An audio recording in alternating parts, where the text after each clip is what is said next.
السلام علیکم ورحمۃ اللہ وبرکاتہ۔ بسم اللہ الرحمن الرحیم، الحمد للہ رب العالمین، والصلاة والسلام علی رسولہ الامین نبینا محمد وعلی آلہ واصحابہ اجمعین ومن تبعهم بإحسان إلی یوم الدین، اما بعد۔ اسلامی بھائیوں اور محترم خواتین، پارہ نمبر 6 کے تعلق سے چند باتیں اپنی خدمت میں رکھنا ہے۔ سب سے پہلی بات تو اللہ رب العالمین نے اس بارے کے اندر ذکر کی اور وہ یہ کہا کہ کسی کی برائی کا چرچا علل اعلان مت کرو۔ یعنی آپ کو اگر کسی کے اندر کوئی عیب، کوئی برائی نظر آتی ہے تو اس برائی کو اور اس غلطی کو جا کر کے سماج اور معاشرے میں اس کا پرچار مت کرو، الا منظوری۔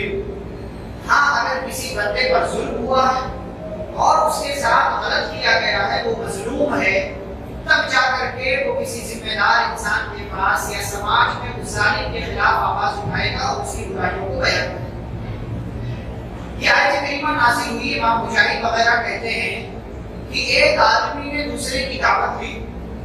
اب جس کی دعوت تھی وہ دعوت میں گیا، لیکن جس نے دعوت لی تھی اس نے اس کو کھلانے سے انکار کر دیا۔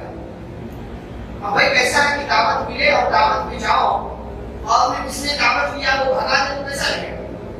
ظاہر سی بات ہے آپ کے ساتھ غلط ہوا، تو اس بندے کے ساتھ بھی غلط ہوا اور اس کو یہ چیز بڑی عجیب محسوس ہوئی کہ مجھے بلایا گیا اور میرے ساتھ اس قسم کی حرکت کی گئی، تو اس کو عجیب سا لگا۔ اس لیے پھر آیت کریمہ یہ نازل ہوئی جو اللہ رب العالمین نے پارہ نمبر 6 کی سب سے پہلی آیت میں ذکر کیا، لا یحب اللہ الجار بالسوء من القول۔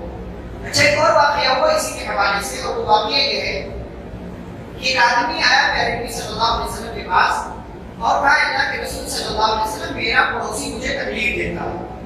تو آپ صلی اللہ علیہ وسلم نے کہا ایک کام کرو، جاؤ اپنے گھر کا جو سامان ہے وہ لے جا کر کے باہر سڑک پر رکھ دو۔ اب وہ گیا اور اس نے نبی صلی اللہ علیہ وسلم کے بتائے ہوئے طریقے پر عمل کیا۔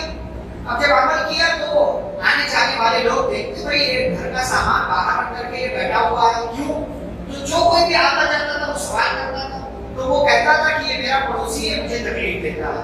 تو سننے والے اس پڑوسی کو برا بھلا کہتے۔ اب وہ پڑوسی جب سن کر پریشان ہو گیا کہ سارے لوگ آتے جاتے مجھے برا بھلا کہہ رہے ہیں، میرے بارے میں لوگوں کو معلوم ہو رہا ہے کہ میں نے اپنے پڑوسی کے ساتھ ایسا کیا، تو اس نے کہا بھائی ایک کام کر، تو اپنے گھر میں رہ، آج کے بعد مجھے کبھی تکلیف نہیں دی۔ تو یہ اصول ہے، یہ طریقہ ہے۔ میری کوئی غلطی آپ کو معلوم ہو تو آپ اس کو کسی سے بیان نہ کریں، مجھ سے بیان کریں۔ ہاں، میں آپ پر اگر ظلم کر جاؤں تو پھر جا کر کے آپ سماج میں کسی ذمہ دار انسان کے پاس جا کر کے اس کا چرچا کریں، اس کا پرچار کریں۔ ایک تو آپ مظلوم ہو تو جا کر کے آپ میری برائی یا کسی کی بھی برائی بیان کر سکتے ہیں سماج میں، تاکہ ظالم کے بارے میں لوگوں کو معلوم ہو کہ یہ کتنا برا ہے۔ دوسرے یہ کہ شادی بیاہ کا معاملہ ہو، بھائی کسی لڑکے کے بارے میں آپ جو ہے تلاش کر رہے ہیں، اپنی بچی کا رشتہ ڈھونڈ رہے ہیں، اب آپ کو معلوم کرنا ہے کہ فلاں لڑکا ایسا ہے، تو آپ اگر کسی سے پوچھتے ہیں تو اس بندے کی یہ ذمہ داری ہے کہ جو اس لڑکے کے بارے میں جانتا ہے پورا بیان کرے، اچھا برا سب بیان کرے۔ ہمارے یہاں لوگ کیا کرتے ہیں، برائی چھپا لیتے ہیں، اچھائی بتا دیتے ہیں، بعد میں پتا چلتا ہے کہ یہ تو بندہ جو ہے لڑکا نشیڑی تھا، شراب پیتا تھا، سگریٹ پیتا تھا، نماز نہیں پڑھتا تھا، اور بتایا کیا گیا تھا کہ نمازی ہے، گھر والے ایسے ہیں، بعد میں بولتا ہے کہ بھائی یہ تو جو ہے کوئی کسی اور چکر میں پڑا ہوا ہے۔ تو جو آپ جانتے ہیں وہ بتا دیں، یہاں یہ غیبت نہیں مانی جائے گی، یہاں یہ برائی نہیں مانی جائے گی۔ جیسا کہ پیارے نبی صلی اللہ علیہ وسلم کے پاس فاطمہ بنت قیس رضی اللہ عنہا آئی اور کہنے لگی، اللہ کے نبی صلی اللہ علیہ وسلم میرے پاس 2 لوگوں کا رشتہ آیا ہوا ہے، 2 لوگوں کا رشتہ آیا ہوا، آپ کیا کہتے ہیں؟ تو آپ صلی اللہ علیہ وسلم دونوں صحابہ کے بارے میں جو جانتے تھے وہ بیان کرتے، کہا کہ دیکھو ایک بندہ تو غریب ہے اور دوسرا بہت مارتا ہے، جو جانتے تھے وہ آپ نے بیان کر دیا۔ تو یہ ایک مسئلہ کہ شادی بیاہ کا مسئلہ ہو تو آپ کسی کی برائی، لڑکی کی لڑکے کی برائی بیان کر سکتے ہیں۔ ایسی دین کی کوئی بات ہو کہ کس سے دین لینا ہے، کس سے دین نہیں لینا ہے، تو یہاں برائی شمار نہیں ہوگی۔ آج کل ہم جب سوشل میڈیا پہ کسی کے بارے میں بتاتے ہیں کہ بھائی یہ بندہ جو ہے نا کچھ بھی بولتا ہے، اس کو قرآن حدیث کا علم نہیں ہے، بس فیمس ہونے کے لیے، مشہور ہونے کے لیے یہ سوشل میڈیا پر آ گیا، ویڈیوز بناتا ہے، دین کی باتیں بتاتا ہے، لیکن اس کے پاس نالج نہیں، تو دوسرے لوگ کہتے ہیں تم ان سے جلتے ہو، تم جو ہے یہ غیبت کرو۔ اسے غیبت نہیں کہتے بھائی، اسے خیر خواہی کہتے ہیں، ورنہ محدثین نے فلاں کے بارے میں بتایا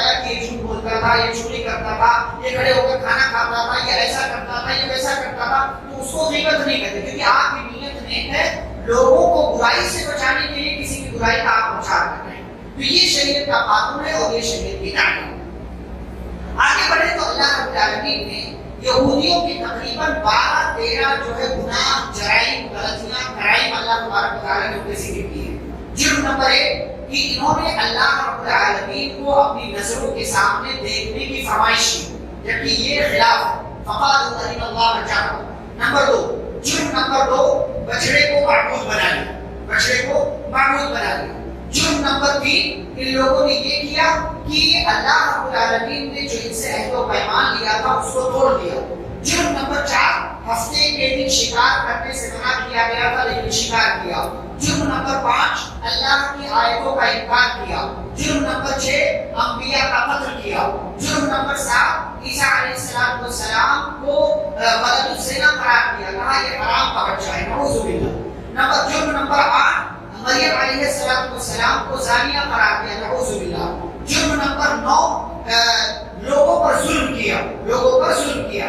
جرم نمبر 10 سود کھایا، اور اسی طریقے سے آگے اللہ نے ذکر کیا وَأَخْذِهِ الرِّبَا وَقَدْمُهُ عَنْهُ وَأَكْلِهِ أَمْوَالَ النَّاسِ بِالْبَاطِلِ۔ جرم نمبر 11 لوگوں کا مال ناجائز طریقے سے کھاتے تھے۔ جرم نمبر 12 اللہ کی باتوں کو اپنی من مرضی کے مطابق اپنے ہاتھوں سے تبدیل اور چینج کر دیا کرتے تھے۔ یہ سارے جرائم اللہ رب العالمین نے اگلی چند آیتوں میں یہودیوں نے ذکر کیا اور بطور خاص ذکر کیا۔ پھر انبیاء اور رسول کا اللہ تذکرہ کیا، اور یہاں ایک بہت اہم بات بیان کی۔ اللہ تعالیٰ نے کیا کہا وَرُسُلًا قَدْ قَصَصْنَاهُمْ عَلَيْكَ مِن قَبْلُ وَرُسُلًا لَمْ نَقْصُصْهُمْ عَلَيْكَ۔ قرآن میں کتنے انبیاء اور رسولوں کا تذکرہ ہے؟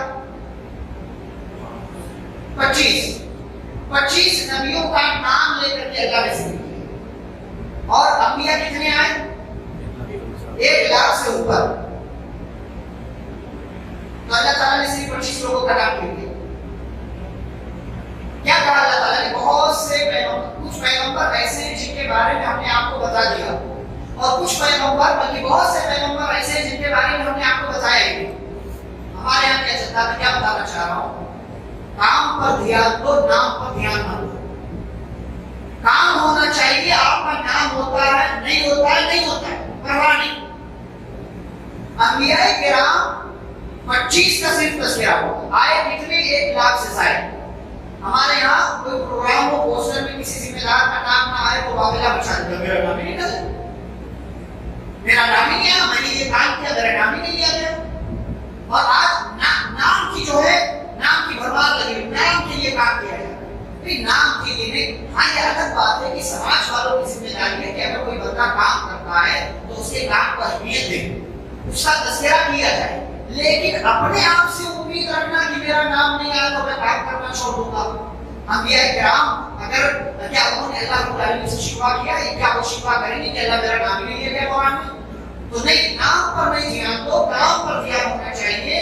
اللہ رب العالمین نے صرف 25 رسولوں کا تذکرہ کیا ہے، ساتھ ہی ساتھ یہ بتلانے کے لیے کہ کام اصل ہے۔ جتنے انبیاء آئے سب نے دعوت توحید کی، لوگوں کو توحید کی طرف بلایا، اور جو ذمہ داری جس کو ملی تھی وہ ذمہ داری پوری کر دیا۔ ہم کو بھی جو ذمہ داری ملی ہم پوری کریں۔ اللہ رب العالمین دیکھ رہا ہے کہ کون کتنا کام کرتا ہے، وہ اللہ تعالیٰ ہمارا دل دیکھتا ہے، ہمارا عمل دیکھتا ہے، ہماری نیتوں کو دیکھتا ہے، ہمارا اسٹیٹس نہیں دیکھتا ہو۔ آپ پچھلی صف میں رہ کر کے، نماز کے اعتبار سے نہیں، نماز میں تو آگے رہنا چاہیے، آپ پچھلی لائن میں رہ کر کے بڑا کام کر جائیں، اللہ تعالیٰ کو معلوم ہے، سماج والوں کو معلوم ہو نہ ہو، آپ رمضان میں 100 غریبوں تک کھانا پہنچا دیں، کسی ایک بندے کو بھی معلوم نہ ہو لیکن اللہ تعالیٰ کو معلوم ہو۔ کام ہونا چاہیے، نام پر دھیان مت دیں۔ آگے اللہ رب العالمین نے عیسیٰ علیہ السلام کا تذکرہ کیا، ان کے بارے میں 4 چیز اللہ تعالیٰ نے کہی۔ نمبر 1 انما المسیح عیسیٰ بن مریم رسول اللہ۔ نمبر 1 کہ عیسیٰ علیہ السلام مریم کے بیٹے ہیں۔ نمبر 2 عیسیٰ علیہ السلام اللہ کے رسول ہیں۔ نمبر 3 عیسیٰ علیہ السلام اللہ کا کلمہ ہے۔ نمبر 4 عیسیٰ علیہ السلام روح اللہ یعنی روح۔ اب یہ چاروں چیزیں صرف اللہ تعالیٰ نے کیوں ذکر کی؟ نمبر 1 عیسیٰ ابن مریم کہہ کر کے اللہ تعالیٰ نے یہ بتایا کہ عیسیٰ جو ہے وہ مریم کے بیٹے ہیں، اللہ کے بیٹے نہیں ہیں۔ ٹھیک ہے، یہ پہلی بات۔ دوسری بات اللہ نے کہا رسول اللہ، عیسیٰ علیہ السلام اللہ کے رسول ہیں۔ یہودی عیسیٰ علیہ السلام کو اللہ کا رسول نہیں مانتے ہیں، تو اللہ تعالیٰ نے ان کا اعتراض ختم کیا اور کہا عیسیٰ علیہ السلام اللہ کے رسول ہیں۔ نمبر 3 عیسیٰ علیہ السلام اللہ کا کلمہ ہے، اللہ کا کلمہ مطلب سارے انسان کیسے پیدا ہوتے ہیں؟ اللہ کہتا کن، اللہ کہتا ہو جا تو چیزیں ہو جاتی ہیں، اللہ کا حکم آتا ہو جاتا ہے۔ عیسیٰ علیہ السلام بھی ایسے ہی پیدا ہوئے، لیکن ان کے ساتھ خصوصیت یہ ہے کہ اللہ رب العالمین نے بن باپ کے ان کو پیدا کیا۔ یہ اللہ کی طرف سے خصوصی آرڈر ہے، ورنہ ہم انسان مرد اور عورت کے ملاپ سے پیدا ہوتے ہیں، جبکہ عیسیٰ علیہ السلام خصوصی طور سے اللہ کے کلمے اور اللہ کے فیصلے کے بعد جو خصوصی طور سے پیدا ہوئے۔ نمبر 4، عیسیٰ علیہ السلام روح اللہ۔ کس حساب سے روح اللہ ہے؟ کیونکہ جبریل امین علیہ السلام نے اللہ کے حکم سے مریم کے بطن میں پھونک مارا اور اس کی وجہ سے وہ حاملہ ہوئی، اور پھر ان کے بعد ان کے یہاں حضرت عیسیٰ علیہ السلام پیدا ہوئے۔ تو یہ 4 چیزیں اللہ رب العالمین نے ذکر کی ہیں۔ یہاں سورۃ النساء مکمل ہوتی ہے، پھر سورۃ المائدہ کا آغاز ہوتا ہے۔ مائدہ کا مطلب دسترخوان، جس پر آپ کھانا رکھ کر کے کھاتے ہیں۔ کیوں دسترخوان کے نام سے سورہ ہے؟ کیونکہ آگے چل کر کے جو پارہ نمبر 7 میں آئے گا، اللہ نے دسترخوان کا تذکرہ کیا ہے، جس کی فرمائش عیسائیوں نے عیسیٰ علیہ السلام سے کی تھی، اس کا تذکرہ ہم پارہ نمبر 7 میں کریں گے۔ اس سورہ کا آغاز ہوتا ہے یا ایھا الذین آمنوا اوفوا بالعقود، عہد و پیمان جو آپ کرتے ہیں اس کو پورا کیا۔ جو عہد و پیمان کسی سے ایگریمنٹ کرنا، چاہے اللہ سے کیا ہو، بندوں سے کیا ہو، اس کو پورا کریں، اس لیے کہ وعدہ خلافی کرنا یہ منافق کی علامت ہے، منافق کی نشانی۔ پھر اللہ نے سماج و معاشرے میں زندگی گزارنے کا اصول بیان کیا، فرمایا سماج میں رہو، سوسائٹی میں رہو، علاقے میں رہو، لیکن یہ اصول یاد رکھو، وَتَعَاوَنُوا عَلَى الْبِرِّ وَالتَّقْوَىٰ وَلَا تَعَاوَنُوا عَلَى الْإِثْمِ وَالْعُدْوَانِ۔ نیکی اور تقویٰ کے کام پر ایک دوسرے کی مدد کرو، گناہ اور عدوان زیادتی کے کام پر مدد کرو۔ اب یہاں بر کیا ہے، تقویٰ کیا ہے، اسم کیا ہے، عدوان کیا ہے، یہ چاروں چیز سمجھتے ہیں۔ بر کہتے ہیں نیکی، اور نیکی کون سی ہوتی ہے؟ جس میں اللہ کی اطاعت کرتے ہیں، اس کو کیا کہا جاتا ہے؟ نیکی۔ تقویٰ کا اصل مطلب ہوتا ہے بچنا، یعنی ہر قسم کے گناہ سے اپنے آپ کو بچاؤ۔ تو اللہ کی اطاعت کے کام پر ایک دوسرے کی مدد کریں، چلو بھائی نماز پڑھنے، روزہ رکھو، یہ کام کرو، وہ کام کرو، نیکی کا کام کرو، نیکی کے کام پر ایک دوسرے کی مدد کریں۔ نمبر 2، تقویٰ، یعنی خود بھی بچے گناہوں سے اور دوسروں کو بھی بچائیں، ہیلپ کریں دوسرے کی مدد کریں۔ اور پھر کہا وَلَا تَعَاوَنُوا عَلَى الْإِثْمِ وَالْعُدْوَانِ، گناہ کے کام پر ایک دوسرے کی مدد مت کرو، یعنی جہاں اللہ کی نافرمانی ہو رہی ہو وہاں کسی کی مدد آپ کو نہیں کرنا۔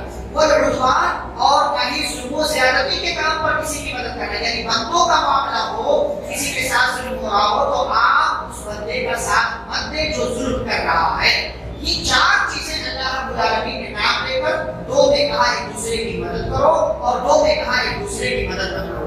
آج آپ دیکھیں کہ سگریٹ پینے کے سلسلے میں لوگ مدد کرتے ہیں، لیکن اچھا خاصا گھرانہ ہوتا ہے کہ لوگ سگریٹ نہیں پیتے، لیکن مہمان کو سگریٹ پینے والا آ گیا تو اس کو یہ سگریٹ بنوا کر کے دیں گے۔ یہ غلط کرتے ہیں، خود نہیں پی رہے لیکن سگریٹ پینے پر کسی کی مدد کر رہے ہیں، یہ غلط ہے، گناہ کے کام پر تعاون ہے۔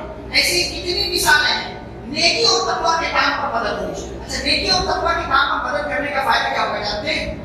آپ کو تو ثواب ملا ہی، آپ نے کسی کی مدد کر دی، بتا دیا، بعد میں جب وہ عمل کرے گا تب تک آپ کو ثواب ملے گا۔ اور گناہ اور زیادتی کے کام پر مدد کرنے کا نقصان کیا ہوگا کہ آپ نے ایک تو اس کی ہیلپ کی، دوسرے اگلی بار جب وہ یہ کام کرے گا تب تک جا کر کے کیا ہے آپ کو گناہ ملتا ہے۔ ہمارے یہاں کیا ہوتا ہے، بعض نوجوان کیا ہوتے ہیں، کوئی سیریل دیکھا، ڈرامہ دیکھا، اچھا لگا، اپنے ساتھی کو بتا دے تو بھی دیکھ، خواتین بھی ایسے چلتا ہے، یہ سیریل بڑا اچھا ہے تم بھی دیکھو۔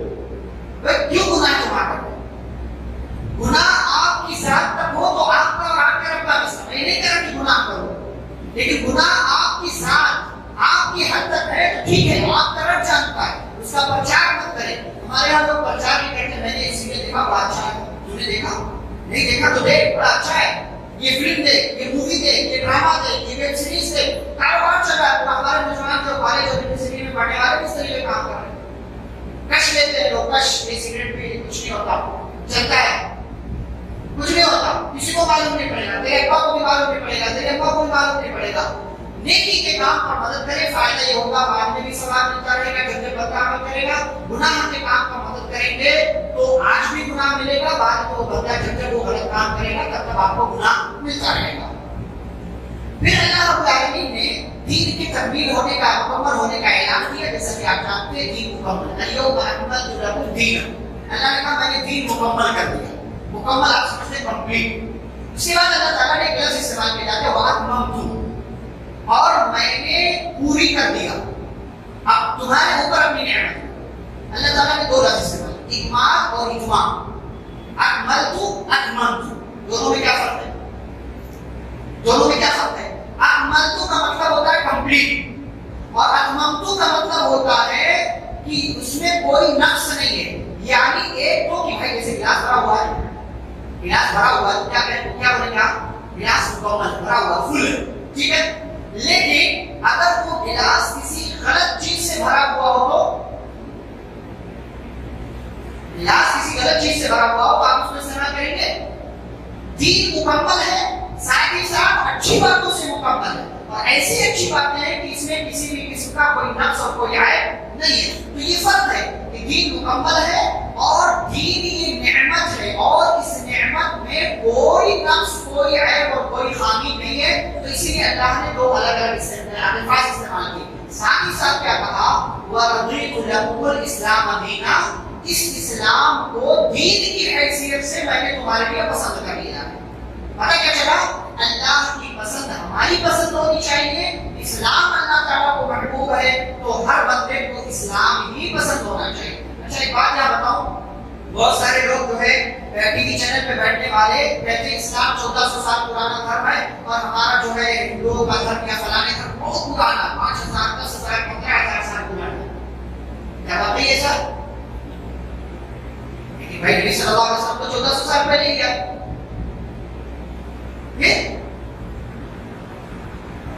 میں کیا جواب دیں گا؟ 1400 سال پرانے تو ہوا نہیں. ہر نبی کو جو دین دیا اللہ تعالیٰ نے وہ دین اسلامی تھی. ایک شاعر نے بڑا خوبصورت انداز میں سنا کہ اسلام تو ہی دین خدائے انعام ہے، تیرا نظام جامع و مانع نظام ہے، بھیجا خدا نے تجھ کو بھی آدم کے ساتھ ساتھ. یہ اسلام کب سے ہے؟ جب سے آدم علیہ السلام کو اللہ کے نبی بنایا تب سے.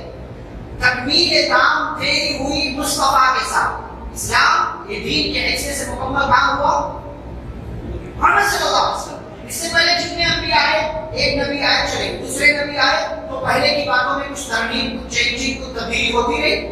پھر اور نبی آئے کچھ اور چینجنگ، کچھ اور نبی آئے کچھ اور چینجنگ، یہاں تک یہ سلسلہ چلتے چلتے ہمارے پیارے نبی صلی اللہ علیہ وسلم تک آیا. اور اللہ تعالیٰ نے کیا کہا؟ یہ دین مکمل ہے، کسی قسم کی کوئی چینجنگ نہیں ہو سکتی. یہ شریعت مکمل ہے، کمپلیٹ ہے، اس میں کسی بھی قسم کے اضافے اور کمی کی گنجائش نہیں ہے. تو اسلام 1400 سال پرانا نہیں ہے. اسلام ہمیشہ سے ہے، جب سے یہ دنیا قائم ہے، جب سے انسانوں کا سلسلہ شروع ہوا ہے تب سے یہ دین اسلام ہے، اور یہ دین اتنا ہی پورا ہے. اللہ رب العالمین نے آگے آیت وضو کا ذکر کیا ہے. آیت وضو میں کچھ چیزیں میں آپ کے سامنے ذکر کروں. ہمارے یہاں بعض دفعہ ایسا انسانوں کے مسلمانوں کے رویے سے لگتا ہے کہ اگر نماز نہ پڑھنا ہو تو ہم وضو ہی نہیں کریں، جبکہ ایک مسلمان کو ہمیشہ باوضو ہونا چاہیے، ہمیشہ باوضو ہونا چاہیے. بعض دفعہ اگر 5 وقت کی نماز اگر نہ پڑھنی ہو نا تو مشکل ہے کہ ہم جو ہے پورا جو ہے وضو کا جو طریقہ ہے وہ طریقہ اختیار کریں. تو آیت وضو اللہ تعالیٰ نے ذکر کیا ہے. سب سے پہلی بات، وضو کریں تو نیت ضرور کریں، ٹھیک ہے؟ نیت کریں، ساتھ ہی ساتھ اللہ کے نام سے شروع کریں، بسم اللہ. اس کے بعد کیا کریں گے؟ دونوں ہتھیلی دھوئیں. کتنی مرتبہ؟ 3 مرتبہ.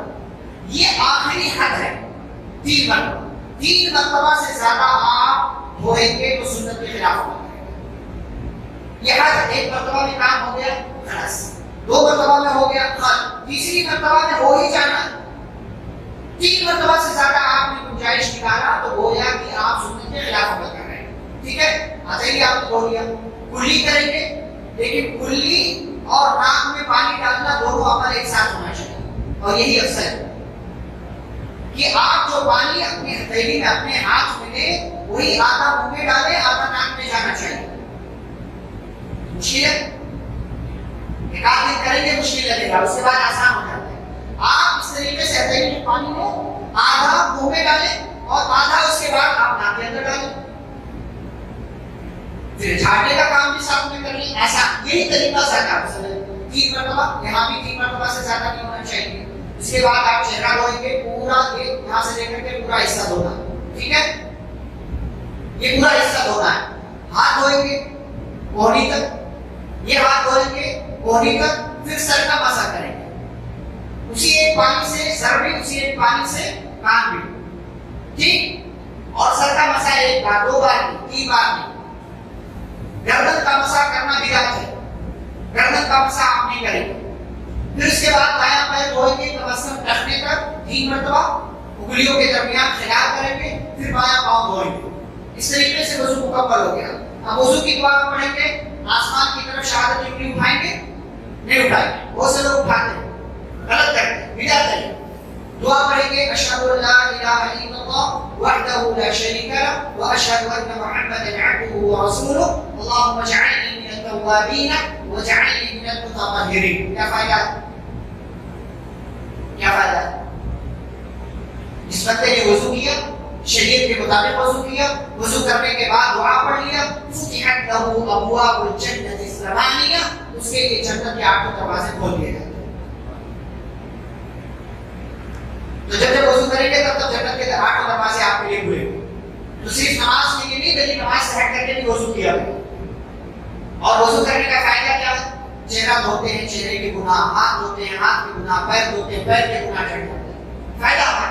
اور ساتھ ہی ساتھ چہرہ بھی خوبصورت ہوتا ہے، جو ڈسٹ وغیرہ لگا وہ بھی چلا جاتا ہے، آپ کا ہاتھ پاک صاف ہو جاتا ہے، آپ کلین ہو جاتے ہیں، آپ خوبصورت لگتے ہیں. لیکن آپ اگر 24 گھنٹے میں 5 مرتبہ، بہت سے لوگ 5 مرتبہ بھی نہیں بولتے ہیں، نماز کی ضرورت ہی نہیں ان کو، ایسا لگتا ہے کہ کسی اور مرحلے سے گزر رہے ہیں، وضو ہی نہیں کرتے. تو یہ غلط بات. وضو کریں، وضو کا اہتمام کریں. صرف نمازوں کے لیے وضو نہیں ہونا چاہیے بلکہ ایک مومن کو ہمیشہ باوضو رہنا چاہیے.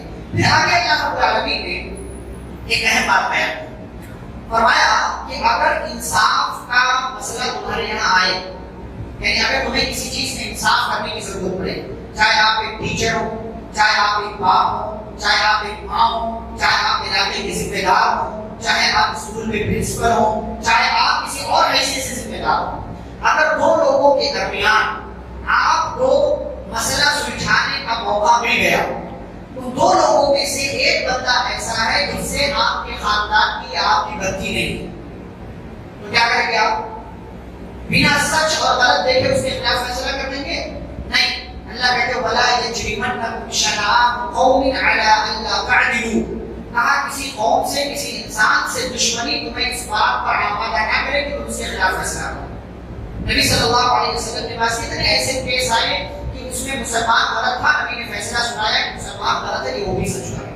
بہت سے ایسے فیصلے آئے. تو ایک بندے کو جب بھی موقع، چھوٹے پیمانے پر، بڑے پیمانے پر، گھریلو مسائل میں، گھر کے باہر کے مسائل میں، کمپنی کے مسائل میں، دکان کے مسائل میں، جس بھی مسئلے میں فیصلہ کرنے کی ضرورت پڑے، اگر وہ انصاف کے ترازو کو قائم رکھیں اور اس مسئلے میں، سلسلے میں کبھی بھی کوتاہی نہ کریں.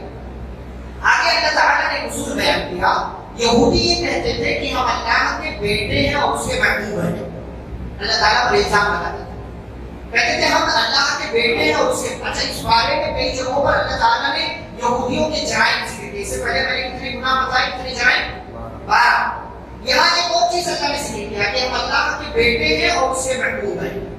اچھا، یہاں پر کیا ہے؟ سامنے والا جب دلیل دینا، جب آپ کا مخالف آپ کو کوئی دلیل دے یا آپ سے کوئی بات کہے تو سب سے پہلے آپ دلیل دینے کے بجائے اس کا توڑ بیان کریں. اللہ نے اصول بیان کیا. جب یہودیوں نے کہا کہ اللہ کے بیٹے ہیں اور اس کے محبوب ہیں، اور عیسائیوں نے بھی کہا، تو اللہ تعالیٰ نے کہا فَلِمَ يُعَذِّبُكُم بِذُنُوبِكُم. فَلِمَ يُعَذِّبُكُم. بھائی اگر تم اللہ کے بیٹے ہو، اللہ کے محبوب ہو، تو کوئی محبوب اپنے محبوب کو تکلیف دیتا ہے؟ کوئی پیارا اپنے پیارے کو تکلیف دیتا ہے؟ تو اگر تم اللہ کے محبوب ہو تو اللہ تمہیں تمہارے گناہوں پر سزا کیوں دیتا ہے؟ یہ اللہ تعالیٰ نے پہلے ان کی بات کا توڑ بیان کیا. اس کے بعد کہا کہ تمہاری حیثیت کیا ہے؟ بَلْ أَنْتُمْ بَشَرٌ مِّمَّنْ خَلَقَ. تم تو ایک انسان ہو جیسے اور لوگ بھی انسان ہیں. تم اللہ کے نہ بیٹے ہو، اللہ کو تو بیٹوں کی ضرورت ہی نہیں ہے، اور نہ ہی تم اللہ کے محبوب ہو. پھر اس کے بعد اللہ تعالیٰ نے موسیٰ علیہ السلام کا تذکرہ کیا، جن کے بارے میں ہم نے کہا موسیٰ علیہ السلام کا تذکرہ انشاءاللہ باب نمبر 9، 16 اور 20 میں ہم تفصیل کے ساتھ کریں گے. پھر آدم علیہ السلام کے 2 بیٹوں کا اللہ نے تذکرہ کیا ہے. یہ دونوں بیٹے کون ہیں؟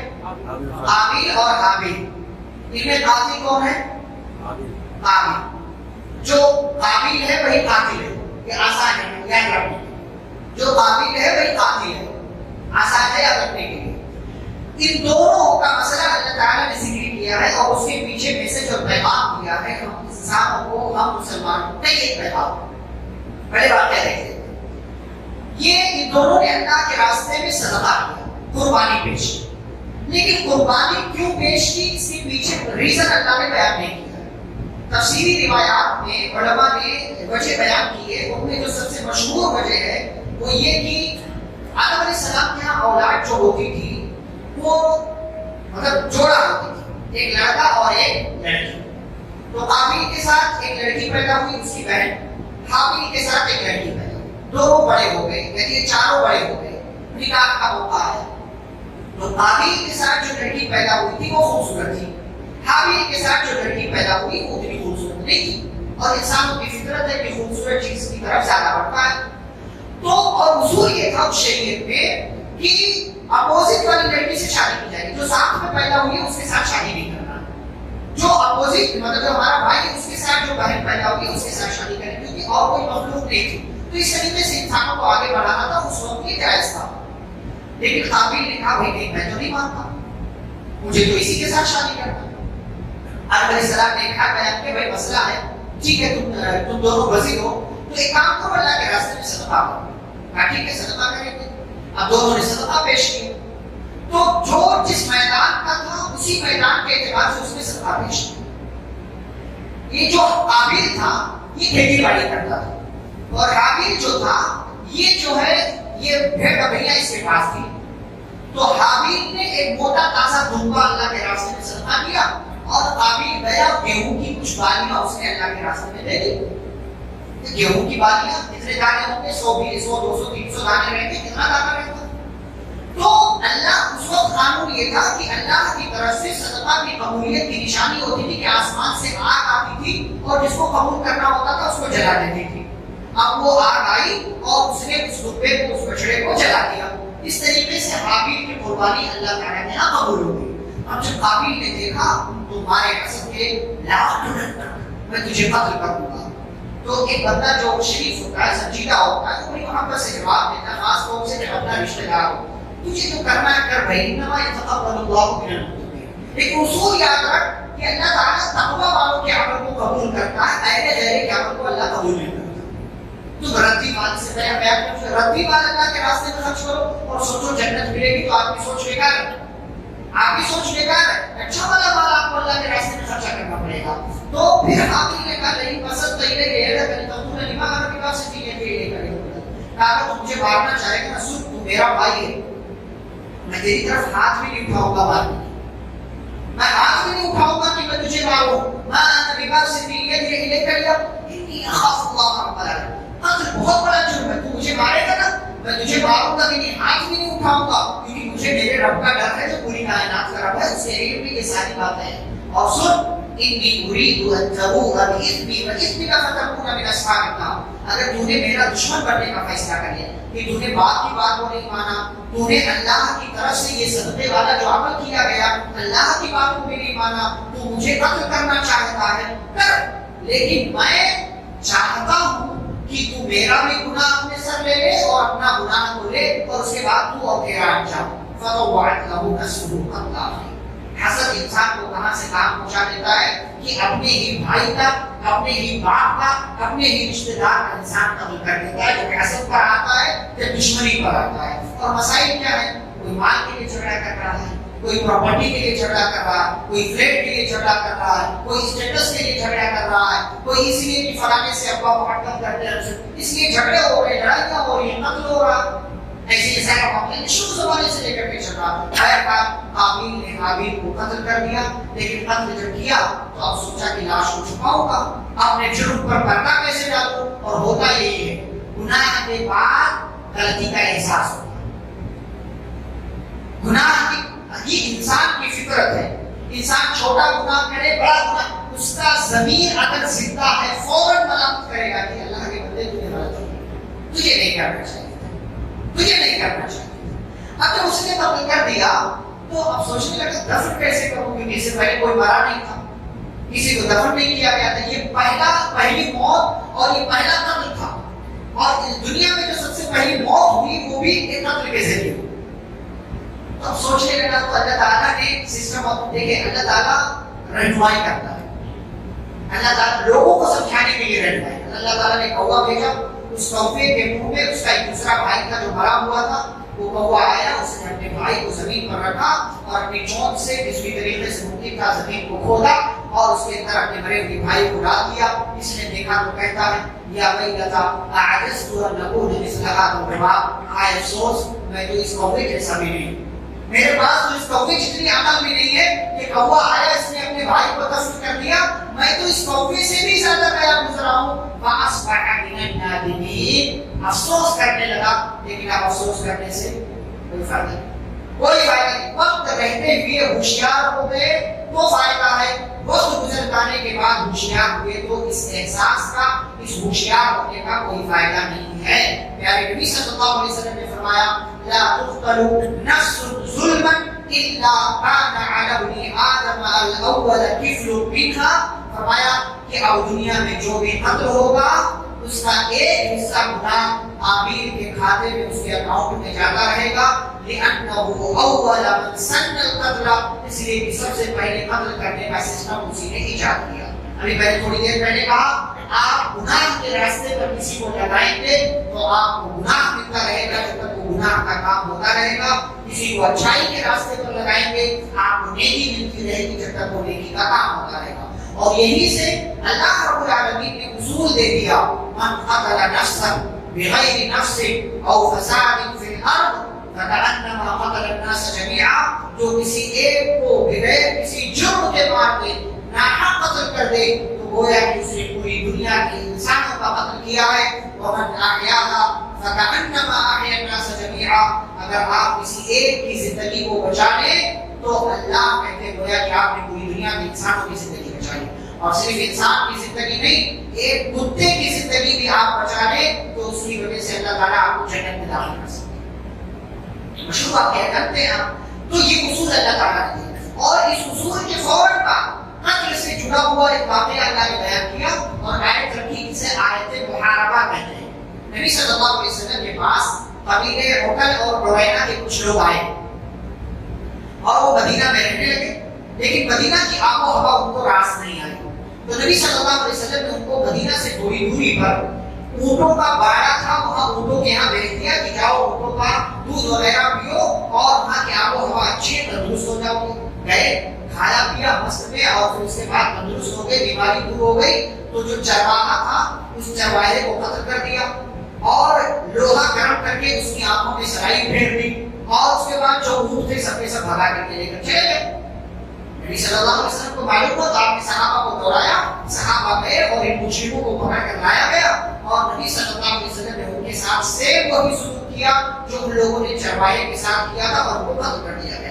اسی کو آیت محاربہ میں اللہ نے ذکر کیا ہے انما جزاء الذین یحاربون اللہ، جو اللہ اور اس کے رسول سے دشمنی کرتے ہیں، وَيَسْعَوْنَ فِي الْأَرْضِ فَسَادًا، زمین میں فساد پھیلانا چاہتے ہیں، تو کیا ہے ایسے لوگوں کا جرم، ایسے لوگوں کی سزا کیا ہے؟ ان یقتلوا، یا تو انہیں قتل کیا جائے گا، اور یصلبوا، یا تو انہیں سولی دے دی جائے گی، اور تقطع ایدیہم وارجلہم من خلاف، یا ان کا دایاں پاؤں دایاں ہاتھ بایاں پاؤں، یا بایاں ہاتھ اور دایاں پاؤں کاٹ دیا جائے گا مخالف سمت میں اپوزٹ ڈائریکشن سے، اور ينفوا من الارض، یا ان کو ہمیشہ ہمیشہ کے لیے اس علاقے سے بھگا دیا جائے گا۔ ذلك لهم خزي في الدنيا، یہ ان کی دنیا کی سزا ہے، دنیا میں رسوائی ہے، وَلَهُمْ فِي الْآخِرَةِ عَذَابٌ عَظِيمٌ، اور زمین میں فساد پھیلانے والوں کے لیے آخرت میں بہت بڑا عذاب ہے۔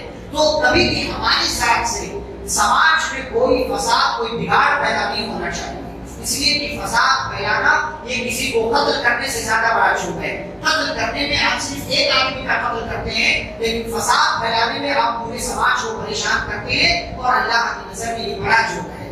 پھر آگے اللہ رب العالمین نے وسیلے کا تذکرہ کیا، کہا ایمان والو وسیلہ تلاش کرو اور اللہ کے راستے میں کوشش کرتے رہو تاکہ تم کامیاب ہو جاؤ۔ وسیلہ کس کو کہتے ہیں؟ اللہ کے قریب پہنچنے کے لیے کسی نیک عمل کا کسی نیک چیز کا واسطہ اور وسیلہ لینا یا اس کو ذریعہ بنانا، اس کو سورس بنانا. مثال کے طور پر آپ نماز کو پڑھتے ہیں اللہ کے قریب ہو جائیں، دعا کیوں مانگتے ہیں اللہ کے قریب ہو جائیں، تو نیک اعمال کا واسطہ لے کر کے اللہ تعالیٰ سے قریب ہونا.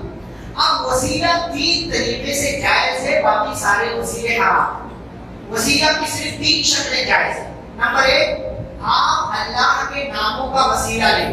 وَلِلَّهِ الْأَسْمَاءُ الْحُسْنَىٰ فَادْعُوهُ بِهَا. اللہ تعالیٰ کے اچھے اچھے نام ہیں، ان ناموں کے ذریعے اس کو پکاریں. اے اللہ تو غفار ہے، مجھے بخش دے. تو رحیم ہے، مجھ پر رحم فرما. تو اے اللہ تعالیٰ عیب کو چھپانے والا ہے، میرے عیب کو چھپا لے. تو جو ہے فرق، جو بھی اللہ تعالیٰ کا نام ہے وہ نام لے، اس کا حوالہ دے کر کے اللہ تعالیٰ سے مانگے. یہ پہلی بات، یہ پہلا وسیلہ جو جائز ہے. دوسرا وسیلہ جو جائز ہے، اپنے نیک عمل کا واسطہ دے اللہ تعالیٰ کے سامنے. اے اللہ میں نے رمضان میں صرف تیرے لیے روزہ رکھا تھا، اے اللہ اگر تو جانتا ہے، بے شک جانتا ہے، تو میرے اس نیک عمل کے بدلے مجھے فلاں مصیبت سے نجات دے دے. نیک عمل کا واسطہ ہے، اپنے نیک عمل کا. تیسری جو جائز شکل ہے، کسی زندہ نیک انسان کی دعا کا وسیلہ. کسی زندہ نیک انسان کی دعا کا وسیلہ. ہمارے یہاں آج کل ایک ٹرینڈ چل رہا ہے، کسی کو بھی مل جاتا ہے دعا میں آ کر. صحیح ہے، یہ دعا کی توہین کر رہے ہیں آپ. تو کوئی بندہ جو نماز ہی نہیں پڑھتا، دین کے قریب بھی دعا میں آ کر وہ اپنے لیے دعا کرتا ہے کہ نہیں کرتا، آپ کے لیے دعا کرے گا. دعا کی توہین کر رہے ہیں آپ. کسی کو بھی دعا میں آ کر اپنے ٹرینڈ چل رہا. کرتے کتنے لوگ ہیں اپنے آپ سے پوچھو. 10 لوگوں نے آپ کو دعا کے لیے کہا تھا، 10 لوگوں کے لیے کیا آپ نے؟ اپنے لیے تو جلدی ہاتھ ہی نہیں اٹھاتے، اپنے لیے جلدی ہم ہاتھ ہی نہیں اٹھاتے. تو یہ ٹرینڈ سے چل رہا ہے کہ دعا میں آ کر. دعا کا اصل معاملہ کیا ہے؟ ٹھیک ہے، کسی کی بھی دعا اللہ قبول کرتا ہے. شیطان کی بھی دعا اللہ نے قبول کی، ابلیس کی بھی دعا اللہ نے قبول کی، بڑے سے بڑے گناہ گاروں کی دعا اللہ قبول کرتا ہے. لیکن آپ ہر کسی سے کہتے پھریں تو یہ اچھی بات نہیں ہے نا. دعا میں کیا ہے؟ کسی زندہ نیک انسان کی دعا کا وسیلہ لیں. آپ زندہ بھی ہو اور نیک بھی ہو. اگر وہ مر گیا جتنا ہی نیک کیوں نہ ہو نہیں لے سکتے آپ، نہیں لے سکتے آپ. اور ہر آئرہ میرا زندہ تو ہے، لیکن ہر آئرہ میرے سے جا کر کے آپ دعا کے لیے کہیں تو یہ دعا کے آداب کے خلاف ہے. یعنی نبی صلی اللہ علیہ وسلم جب تک زندہ رہے صحابہ نبی سے دعا کرواتے رہے. لیکن جب نبی صلی اللہ علیہ وسلم کا انتقال ہو گیا، عمر فاروق رضی اللہ عنہ کا دور آیا، مشہور واقعہ ہے، بہتسانی ہو گئی، سوکھا پڑ گیا، بارش نہیں ہو رہی تھی. تو عمر رضی اللہ تعالیٰ عنہ وہی مدینے میں ہے، دارالخلافت مدینے میں ہے، صحابہ مدینے میں ہے، نبی صلی اللہ علیہ وسلم کی قبر وہیں پر ہے، آپ کا حجرہ وہیں پر ہے، ابوبکر صدیق رضی اللہ عنہ بھی وہیں پر ہے. دونوں سب سے بڑھ کر کے ہیں. نبی سے زیادہ نیک کوئی نہیں اور انبیاء کے بعد ابوبکر سے زیادہ نیک کوئی نہیں. دونوں ایک سے بڑھ کر کے وہی موجود ہیں. لیکن عمر رضی اللہ تعالیٰ عنہ وہاں جانے کے بجائے نبی صلی اللہ علیہ وسلم کے چچا عباس کو بلاتے ہیں. کہتے ہیں عباس رضی اللہ تعالیٰ عنہ کو بلا کر کے کہتے ہیں اللہم انا نتوسل الیک بنبینا فتسقینا. اے اللہ ہم جب تیرے نبی زندہ تھے تو ہم اپنے نبی کے ذریعے وسیلہ مانگتے تھے، نبی دعا کرتے تھے، اللہ تو ہمیں بارش دیتا تھا. آج میرے نبی دنیا میں نہیں ہے، عباس کو ہم نے بلایا ہے، عباس رضی اللہ تعالیٰ عنہ کی دعا قبول کر کے اللہ تو ہم پر بارش نازل فرما. راوی کہتے ہیں فیسقون، ان کے اوپر بارش نازل کی جاتی تھی. کسی زندہ نیک انسان کی دعا کا وسیلہ. کوئی انسان دنیا میں آیا کتنا ہی بڑا ولی اللہ کیوں نہ ہو، اس سے محبت اپنی جگہ، اس سے پیار اپنی جگہ، اس کا مقام اپنی جگہ اور اس کا اللہ کی نظر میں اونچا مقام اپنی جگہ. لیکن دنیا سے چلے جانے کے بعد آپ نے اگر اس کو پکار لیا، یہ شرک ہے، یہ کفر ہے، یہ اللہ کی توحید کے ساتھ کھلواڑ ہے. کسی زندہ انسان کی دعا کا وسیلہ آپ لیں گے، کسی جو ہے انتقال کر جانے والے ولی، نبی یا کسی اور جو ہے اچھے اور نیک انسان کی نزاعت کا وسیلہ لے سکتے ہیں، اور نہ ہی اس کی بات کا یا بولے گا ہی تو اس کی بات یا دعا کا آپ کا وسیلہ. تو یہ 3 وسیلے جائز ہیں. اس کے علاوہ نبی کی ذات کا وسیلہ لینا یا جو ہے اور کسی چیز کا وسیلہ لینا، یہ سب حرام، یہ سب حرام.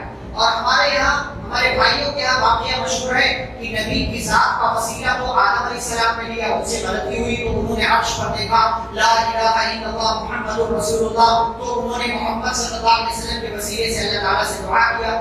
یہ حدیث من گھڑت موضوع ہے، فیبریکیٹڈ ہے، یہ حدیث ہے ہی نہیں، یہ حدیث ہے ہی نہیں کہ آدم علیہ السلام نے ایسا دیکھا، یہ ضعیف، اور اسی پر کسی شاعر نے شعر بھی بنا دیا آسرا میرے دل کا لا الہ الا اللہ، عرش پر لکھا دیکھا لا الہ الا اللہ۔ یہ موضوع حدیث ہے۔ آدم علیہ السلام نے نبی صلی اللہ علیہ وسلم کا وسیلہ نہیں لیا، بلکہ اللہ نے ان کو دعا کے الفاظ سکھائے، فَتَلَقَّى آدَمُ مِن رَّبِّهِ كَلِمَاتٍ فَتَابَ عَلَيْهِ، کہ اللہ نے ان کو دعا کے الفاظ سکھائے۔ آدم علیہ السلام نے وہ دعا کیا، رَبَّنَا ظَلَمْنَا أَنفُسَنَا وَإِن لَّمْ تَغْفِرْ لَنَا وَتَرْحَمْنَا لَنَكُونَنَّ مِنَ الْخَاسِرِينَ۔ تو اللہ کہتے ہیں جب انہوں نے ہم سے دعا کیا فَتَابَ عَلَيْهِ، تو ان کے رب نے ان کی دعا کو، ان کی توبہ کو قبول کر لیا۔ تو وسیلہ کی یہ تین شکلیں جائز ہیں، اللہ کے ناموں کا وسیلہ، اپنے نیک عمل کا وسیلہ، کسی زندہ نیک انسان کی دعا کا وسیلہ۔ اس کے علاوہ وسیلہ کی تمام شکلیں ناجائز ہیں، حرام ہیں۔ کوئی نبی کا وسیلہ لے، ولی کا وسیلہ لے، کسی اور کا وسیلہ لے، یہ سارے وسیلے ناجائز اور حرام ہیں۔ پھر اس کے بعد اللہ تعالیٰ نے یہودیوں کا ابھی کئی آیتوں میں ذکر کیا ہے، اور وہی ساری باتیں اللہ تعالیٰ نے دوہرا کر بار بار امت محمدیہ کو تنبیہ کیا ہے کہ تم یہودیوں کے راستے پر مت جاؤ، ان مشرکوں کے راستے پر مت جاؤ، ان کو اپنا دوست مت بناؤ۔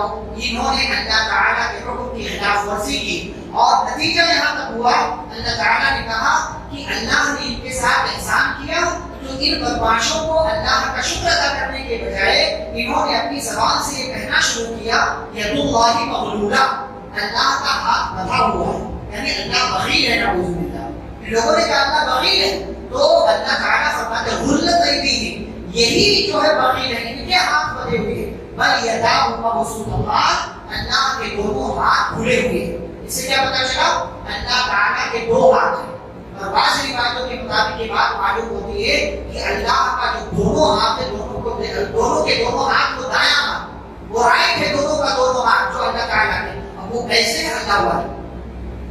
ہمارا جتنی بات ہے حدیث میں اتنے پر ہمارا ایمان، اللہ کے دو ہاتھ ہیں، کیسے ہے نہیں معلوم، دونوں ہاتھ رائٹ ہے، کیسے دونوں ہاتھ رائٹ ہے اللہ ہوا ہے، ہم کو نہیں معلوم، جتنا بتایا گیا اس پر ہمارا ایمان ہے۔ یونسبو کیف یشاء، اللہ تعالیٰ کے دونوں ہاتھ کھلے ہوئے ہیں، جیسے چاہتا ہے اللہ رب العالمین خرچ کرتا ہے، اسے نہ کوئی مجبور کر سکتا ہے کہ فلانے کو دو، فلانے کو مت دو، مجھ کو اتنا دو، فلانے کو اتنا دو، اللہ تعالیٰ کو کوئی مجبور نہیں کر سکتا۔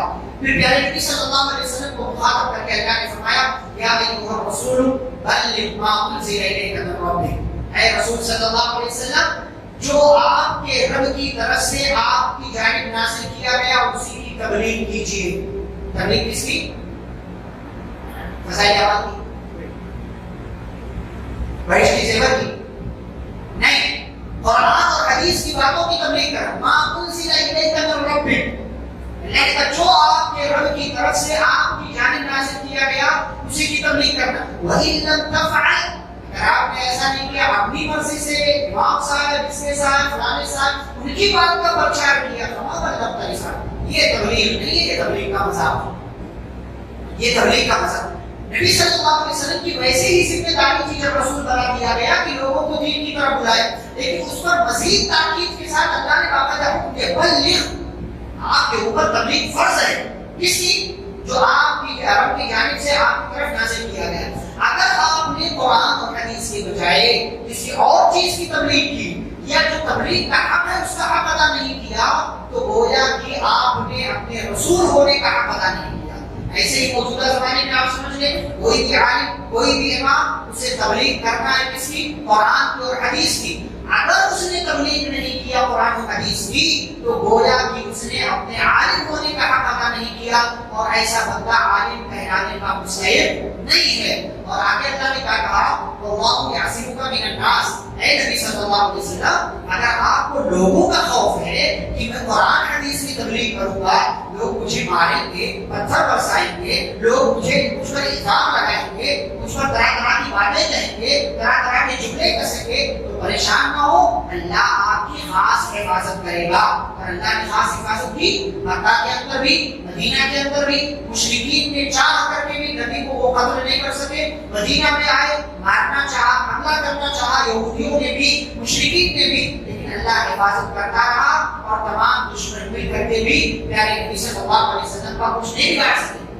ایسے ہی آپ کو جو ذمہ داری ملی, ہم کو جو ذمہ داری ملی, اپنے اپنے دائرے, اپنی اپنی لمٹس, اپنے اپنے حدود میں رہ کر کے ہمیں اللہ کے دین کی تبلیغ کرنا, قرآن و حدیث کی باتوں کو پھیلانا ہے, کیونکہ اسی کی تبلیغ کرنا ہمارے لیے ضروری ہے. پھر آگے اللہ تبارک و تعالیٰ نے عیسیٰ علیہ السلام کا تذکرہ کیا ہے, ان کے بارے میں بتایا کہ کس طریقے سے ان کے ماننے والوں نے ان کو معبود بنا لیا, بلکہ ان کی ماں کو بھی معبود بنا لیا اور کہنے لگے کہ بہت دین, ایک اللہ, ایک عیسیٰ کی ماں. جبکہ یہ خود جو ہے اپنے آپ میں کبھی عیسیٰ کو اللہ کہتے ہیں, کبھی عیسیٰ کو اللہ کا بیٹا کہتے ہیں, خود کنفیوز ہے. بھائی اگر عیسیٰ اللہ ہے تو پھر عیسیٰ جو ہے اللہ کے بیٹے کیسے ہوئے؟ ایک آدمی دو کیسے ہو سکتا ہے؟ ایک ذات دو کیسے ہو سکتی ہے؟ بھائی وہی اللہ کا بیٹا. اور پھر جو عیسیٰ علیہ السلام کو کس نے پیدا کیا؟ جواب دیں گے مریم نے. پھر عیسیٰ علیہ السلام کون؟ اللہ. بھائی مریم نے پیدا کیا تو مریم کا زیادہ مقام ہونا چاہیے. پھر مریم کو بھی تم خود گاڈ کہتے ہو, ان کو بھی معبود کہتے ہو, تو یہ خود, اسی لیے میں نے کہا, پہلے بھی میں نے کہا, جو باطل پر ہوتا ہے, جس کے پاس ایمان نہیں, وہ آج کچھ کہتا ہے, کل کچھ کہتا ہے, پرسوں کچھ کہتا ہے. اس کے پاس ایمان یقین کی دولت نہیں ہوتی تو کبھی ادھر بھاگتا ہے, کبھی ادھر بھاگتا ہے, کبھی ادھر بھاگتا ہے. اسے خود پتا نہیں ہوتا کہ میں کیا کہہ رہا ہوں, اسے خود پتا